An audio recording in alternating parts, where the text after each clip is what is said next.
जी हाँ, जैसा कि आपने कैप्शन में पढ़ा होगा कि जबरदस्त अंदाज में शुरू और खत्म हुई कष्ट निवारण समिति की बैठक।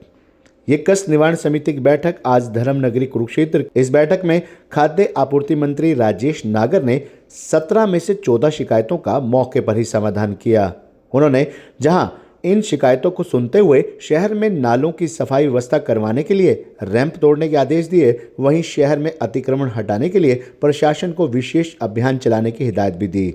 विवेकानंद कॉलोनी के पास डंपर खड़े करने और हैवी ट्रैफिक पर रोक लगाने की बात भी कही गई। डाक विभाग की तरफ से उपायुक्त ने प्रार्थी को हाउस के समक्ष 1,59,400 रुपये का चेक भी सौंपा।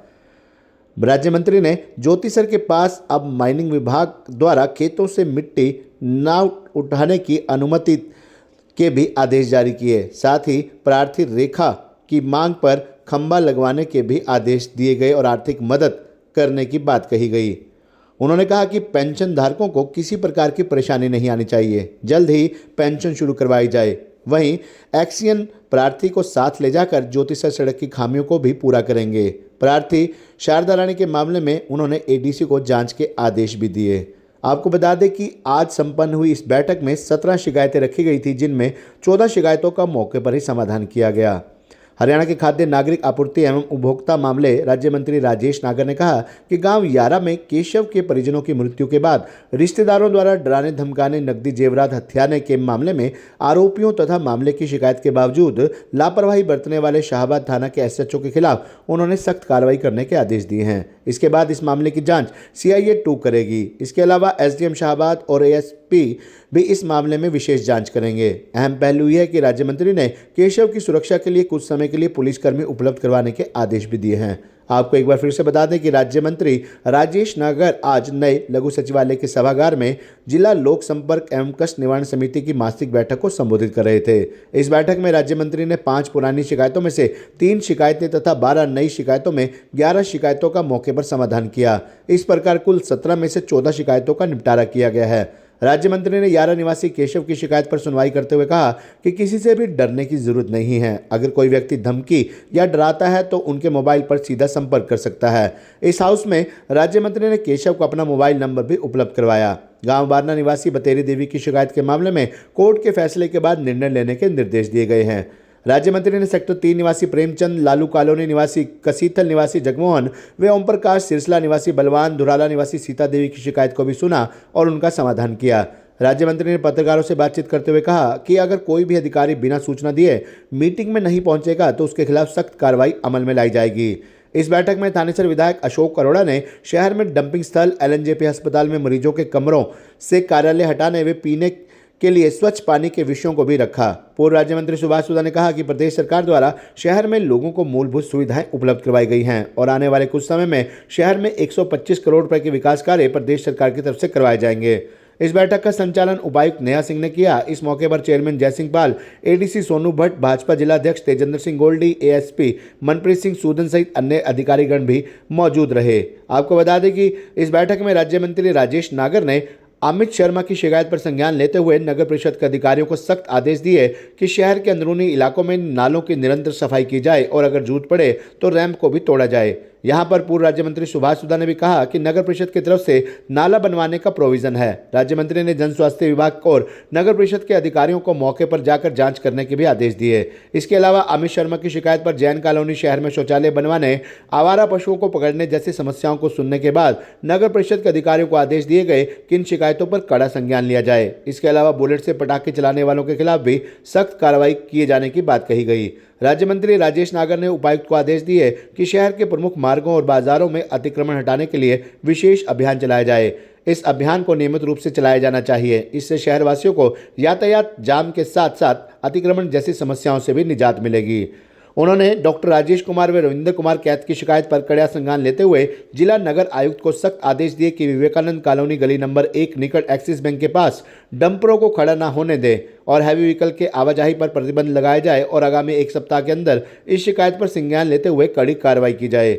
राज्य मंत्री राजेश नागर के समक्ष गांव बुहावी निवासी शुभम ने 29 जून 2023 को पिता की मृत्यु पर डाक विभाग द्वारा बीमा पॉलिसी के आधार पर क्लेम नहीं दिया। इस शिकायत पर डाक विभाग की तरफ से पहुंचे अधिकारियों ने अपना पक्ष रखा और प्रार्थी के क्लेम के रूप में 1,59,400 रुपये का चेक लाने की बात कही।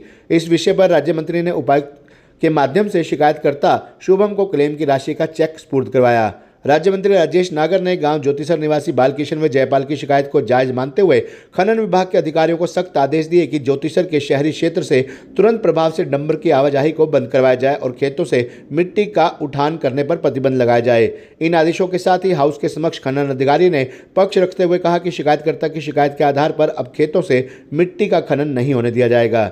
राज्य मंत्री के समक्ष गांव चडूनी निवासी रेखा ने खंभा लगाने के लिए बिजली विभाग की तरफ से भेजे गए 87,000 रुपये के नोटिस पर अपील करते हुए कहा कि इतनी राशि देने में वे असमर्थ है और इस राशि को माफ किया जाए। इस शिकायत पर बिजली विभाग के अधिकारियों ने भी पक्ष रखा और विधायक अशोक अरोड़ा ने हाउस के समक्ष कहा कि शाहबाद के विधायक रामकरण काला के माध्यम से 40,000 राशि की सहायता उपलब्ध करवाई जाएगी।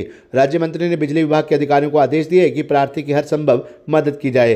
राज्य मंत्री राजेश नागर ने अमीन निवासी सरला देवी गांव गुड्डा निवासी रोशनलाल की शिकायत पर कड़ा संज्ञान लिया और एडीसी को दोनों केसों में जल्द से जल्द दोनों पेंशन की औपचारिकताओं को पूरा करवाने के बाद पेंशन शुरू करवाने के आदेश भी दिए। उन्होंने ये भी कहा कि पेंशन धारकों के साथ ठीक व्यवहार किया जाए और प्रार्थी को किसी प्रकार की दिक्कत नहीं आनी चाहिए। राज्य मंत्री राजेश नागर ने सेक्टर 13 निवासी ज्ञान सागर के साथ साथ जांच कमेटी की तरफ से एक्सचेंज मनीष बब्बर और एडीसी सोनू भट्ट का पक्ष सुना। दोनों पक्षों के तथ्यों को सुनने के उपरांत अधिकारियों को निर्देश दिए कि लोक निर्माण विभाग के एक्सचेंज को और कमेटी के सदस्यों को साथ ले जाकर ज्योतिसर और थर्ड गेट के बीच की सड़क का निरीक्षण करेंगे और जो भी खामियां होंगी उसे दूर करके शिकायतकर्ता को संतुष्ट करेंगे। इस सड़क के निर्माण कार्यों में अगर खामी पाई जाती है तो संबंधित एजेंसी के खिलाफ सख्त एक्शन लिया जाएगा। राज्य मंत्री राजेश नागर ने गांव सिरसला निवासी शारदा रानी की शिकायत को गंभीरता के साथ सुना और इस मामले में पुलिस अधिकारियों के पक्ष को भी जाना। इन दोनों पक्षों की दलीलें सुनने के बाद राज्य मंत्री ने आदेश दिए कि एडीसी इस मामले की जांच करेंगे और इस जांच में कमेटी के 2 सदस्य भी शामिल होंगे। इस जांच में जो भी व्यक्ति दोषी पाया गया तो उसके खिलाफ सख्त कार्रवाई अमल में लाई जाए। अगर शारदा रानी के खिलाफ कोई सबूत नहीं मिलता तो उसे जमीन पर खेती करने का हक दिलवाया जाए। 17 कंप्लेंट थी जिसमें से 5 पुरानी थी, इसमें से 3 फाइल कर दी गई हैं, 2 अभी पेंडिंग और 12 जो नई कंप्लेंट थी उसमें से 11 फाइल कर दी है और 1 अभी पेंडिंग। एक एसएचओ को कार्रवाई के आदेश भी दिए हैं, वो यहाँ पर मौके पे भी नहीं थे, उनके बारे में क्या कहेंगे? देखो, एक संगीन मैटर था, एक बच्ची की जो कंप्लेंट की थी उसकी फैमिली में कोई नहीं बचा और एक उसको जो शिकायत थी एसएचओ से और एसएचओ आज मौके पे था भी नहीं, तो हमने उसके लिए जांच के आदेश दिए हैं और उसका जो मैटर है, केस है, सीआईए को ट्रांसफर कर दिया है और उसमें एक एसडीएम और लगा दिया गया कि इसकी निष्पक्ष और सही जांच। तो एसएचओ पर कार्रवाई होगी, अपनी कार्रवाई के आदेश? हाँ, बिल्कुल कार्रवाई होगी। अगर उसकी कोई कमी या गलती पाई गई या कसूरवार पाया गया, बिल्कुल कार्रवाई। नहीं, मैंने एसआईटी के लिए बोला था पर वो उनके जो फैमिली के मेंबर्स थे उन्होंने बोला कि हमें सीआईए 2 से जांच चाहिए, तो हमने सीआईए 2 के लिए आदेश कर दिया कि सीआईए 2 जांच करें। सर, उन अधिकारियों के लिए क्या निर्देश रहेंगे जो ग्रीवेंसेस की मीटिंग में नहीं पहुंचते, जैसा एसएचओ नहीं पहुंचे? अभी मैंने डीसी मैडम से बात की है, जो अधिकारी अगर बिना इन्फॉर्मेशन के या बिना उसके कोई में नहीं आता है तो उसको एक कार्रवाई की है। सर, बीपीएल कार्ड काट दिया लोगों नहीं, कोई ऐसा बीपीएल कार्ड कोई नहीं काटे जा रहे। अगर कोई किसी का बीपीएल कार्ड गलत कोई इन्फॉर्मेशन के थ्रू या कोई किसकी आय ज़्यादा, इनकम ज़्यादा है और फिर भी वो इस पे आता है, उसी के लिए ये काटे। भूपेंद्र सिंह हुड्डा ने भी प्रेस कॉन्फ्रेंस की है दिल्ली में। उन्होंने कहा है कि जो वक्फ बिल लेके हैं उससे धार्मिक बंटवारा कर दिया गया है, लोगों को अलग अलग बांट दिया गया है। इस तरह से कोई धार्मिक बंटवारा नहीं होना और ये इस तरह की ध्यान देना ठीक है।